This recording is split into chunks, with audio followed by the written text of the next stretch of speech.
ইয়া ইবাদিয়াল্লাযীনা আসরাফু আলা আনফুসিহিম লা তাকনাতু মির রাহমাতিল্লাহ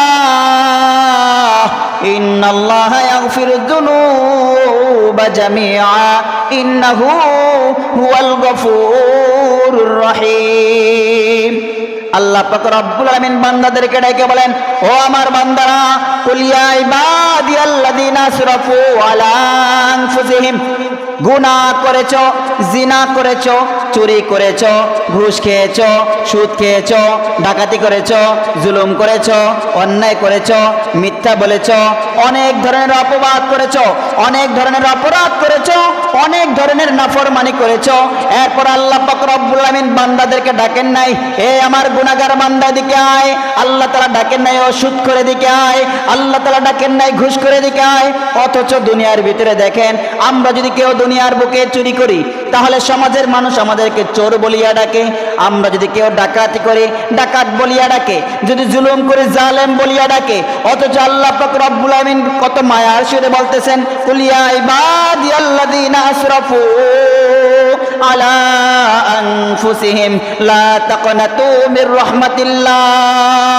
ও আমার বান্দা, ও আমার বান্দা, আল্লাহ তাআলা বান্দা বলে ডাকতেছেন, ও আমার গোলাম, গুনাহ করেছো, কি পরিমাণ গুনাহ করেছো? সমুদ্রের ফেনা পরিমাণ গুনাহ করেছো, পাহাড় সম পরিমাণ গুনাহ করেছো, আসমান পর্যন্ত গুনাহ চলে গেছে। কোনো সমস্যা নাই, চিন্তার কোনো কারণ নাই।